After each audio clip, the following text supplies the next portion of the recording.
Wen Dao. Rule 4. Parallel and antithetical sound.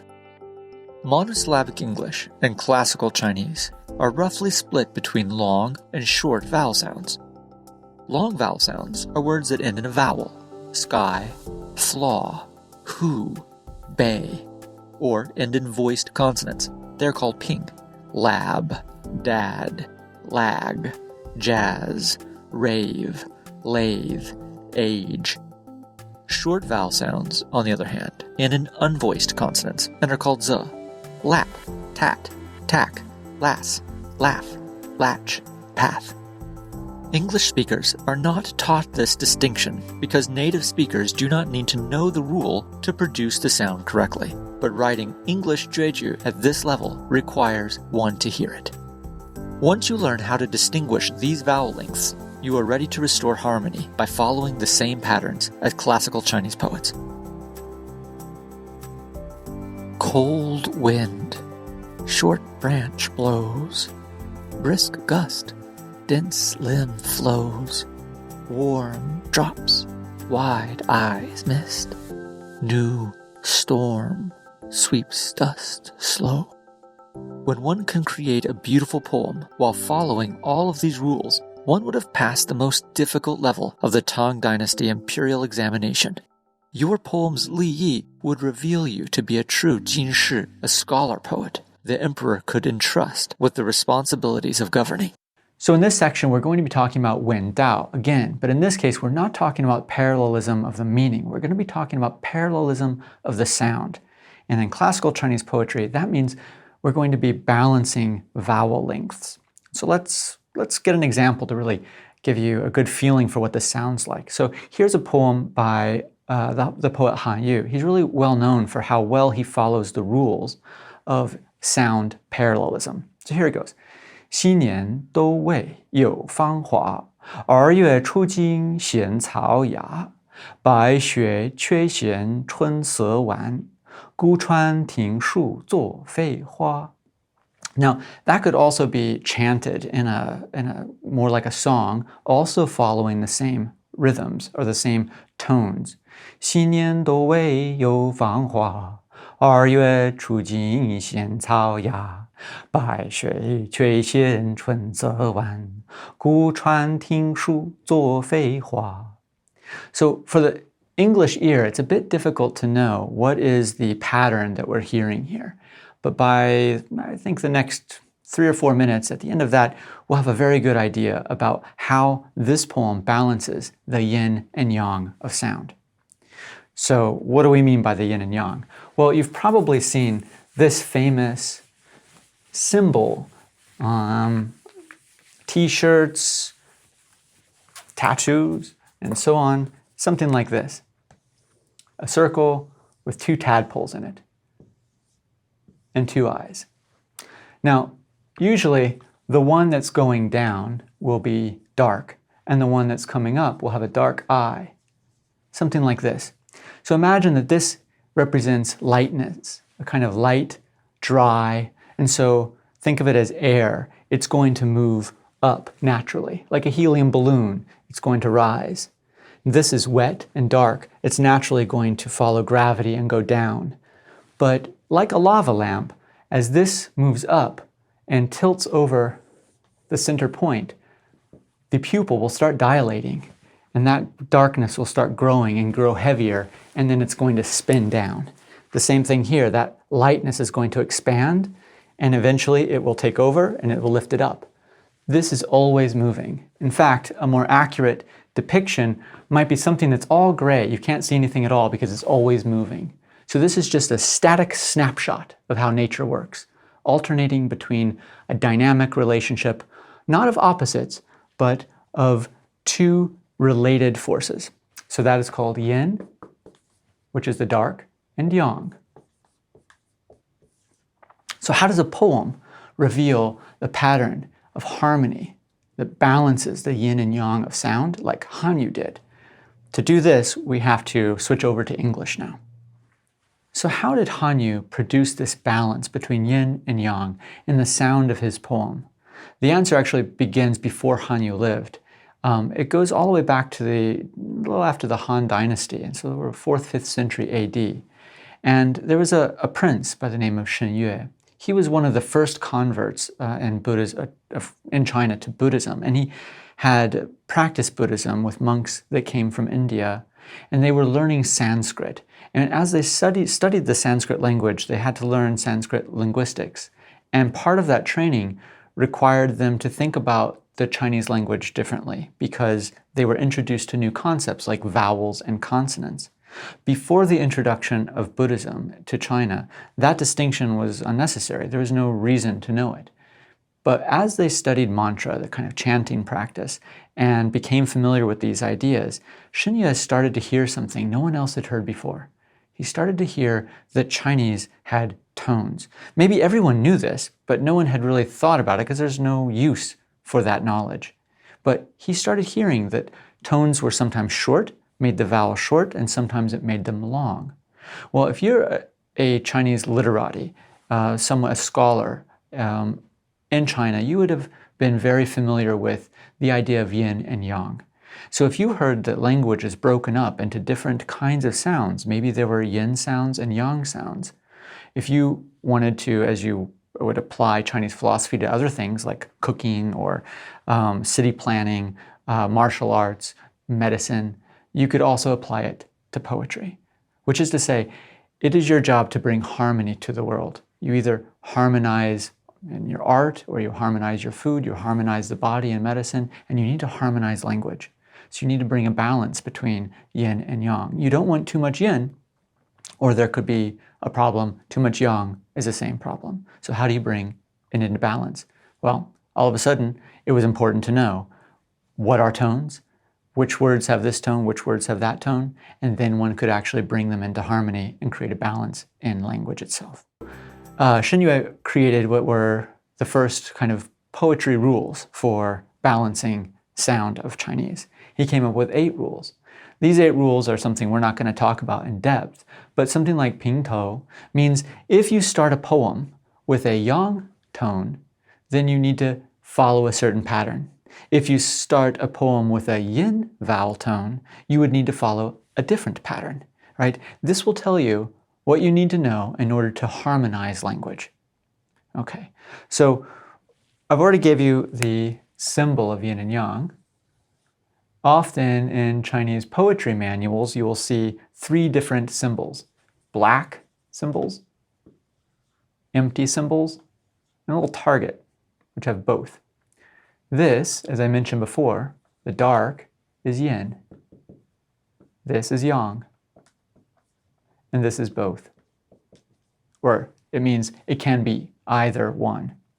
So for most of my life, when I would see a rhyme table or one of these kind of rhyme patterns, it would always make me very nervous because they look quite complicated. But really, they're not. When you see an empty circle, it means you should use a yang vowel. And when you see a dark circle, you should use a yin vowel. So in the poem we just heard by Han Yu, he was using this pattern. Okay, and so he followed that, and that is why the poem sounded as beautiful and as melodic as it did, because it followed that particular sound structure. So let's take a little deep dive for a moment to really get a good idea about what we mean by yin and yang vowels, not in the abstract, but in a really specific examples. So to do that, we can leave Chinese altogether, but I'll give you one example of Chinese before we start looking at how English breaks down into yin and yang vowels. In Middle Chinese, it was possible for words to have a consonant at the end of the word. And you can imagine a K or a P, for instance. If you have a word T pronounced T-E-A, like tea, it would be a long vowel, T. But if you put an unvoiced consonant at the end, listen what happens. Teak, teak, tea, teep, tea, right? So you start to hear that there's a big difference between the two. So you could say that the first 3 vowels first three tones would not have a consonant at the end. So it would just be long. And they would look something like this on a sonogram. The vowel is quite wide and long. And so you would have T, T, T. So all three of them look roughly the same, like this. But if you put a K, a P, a T, and so on at the end, it's going to look like this. The vowel is going to become much shorter. Okay, so this is what these diagrams are showing us. These are patterns between generally longer and shorter vowels. Now in Chinese, these were split into half, 50-50, because you need half yin and half yang. In Chinese, this isn't a perfect split because two of them are different, right? So these are called ping, and they mean yang. And this is called ze, and it is yin. And so we are going to see an alternation between these vowels. Now, it's actually much easier to do this in English than it is in Chinese. And so I think for all of you who are listening right now, you'll be much relieved to get the English examples. Doc,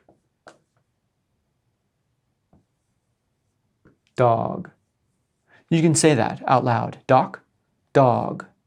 So you've probably not noticed before that doc is half the size of dog. So if we were to look at the sonogram, that's not a very good picture. If we were to look at the sonogram, it would be thin here, and it would look wide there. In other words, it looks exactly like Middle Chinese. And so the English language, as long as it's a monosyllable, will always split 50-50 between long and short. When we know this, when we can hear the difference, and I can I'll go ahead and give you all of the pairs real quick so you have these in the future. And of course, you can look online for these teaching resources. But T is short at the end, D is long, P, B, the K sound, the G sound, the CH sound, the J sound, the S sound, the Z sound, right? And we might be wondering, why does that happen? And that's because these are called voiced and these are unvoiced. And when a voice means you're vibrating your larynx. And so when you end a word in a vibrated larynx, it actually lengthens the vowel. So you have, tad, right? But then you would have tat, it's very short, tad. You unconsciously make it longer. So when you are creating regulated verse in English, classical Chinese poetry, you have to pay a lot of attention to the last consonant of the word. If it's voiced, it's long, it's a yang sound. If it's unvoiced, it's short, it's a yin sound. And that's it. It's actually not very difficult. And because they split 50-50, you have plenty of words to choose from to fill out these patterns. So let's do one real quick. So I have here a game board, right? And a game board, which again, you can get online. You can cut your pieces out and put them on the board. There will be a game board that will have a correct answer here. And you can cut them up and have the students use that board. So I call those a scramble board. It's the easiest way for a student or for a teacher to learn how to do this because all of the right answers are right on one board. So you just cut it up and rearrange it. But let's go ahead and look at how this works. So this is a 7-character line. So I'm going to be building one of these. So this one can be either one. So if it has a dot, it means it could be long or short. So I'll say cold and then dawn, right? Both of those are long. This one can also be either one. I'm going to do a short one. Cold dawn, frost. Now I need a short one. This dark means short, right? This is a yin. So it's going to be, I'm going to use the word dust. Now I need another short one. So I'm going to use the word vast. And so if you listen to the end of these words, right? St, t, it's not voice. There's no voice. So it's a short vowel. And then I want a long one again, right? 2 yangs here. So dry, and then sage. So it'd be long, long, and then this is short, short, short, long, long. So cold dawn, frost, dust, vast, dry, sage. Now, these final rhymes in Chinese are usually always long. In English, though, I actually don't mind having it be either way. So I would need now to rhyme sage with the next age, for instance, would be a good rhyme of sage, and the page, etc. So you just go and you cut out your game pieces and you can apply them to the boards and they tell you which of the two vowels you should do. So it looks complicated on the outside, but actually once you get the game pieces in your hands, it's pretty easy. And it's all about building balance and harmony. Because remember, for the classical Chinese tradition, the mind and the heart is made of language. And you as a poet have the moral ability or ethical ability to bring balance to yourself through harmonizing your own language. When you do that, you will resonate like a tuning fork, and the people around you have the capacity to also tune themselves to resonate with this cultivated frequency. And as you do that, your family will have more harmony and more peace and happiness and prosperity. From there, the village. From there, the province. From there, the country. From there, the world. The notion of balance and resonance are core, and it is both our human capacity to generate this kind of positive, harmonious vibration. And it's done, first and foremost, in language, in ourselves, in a poem like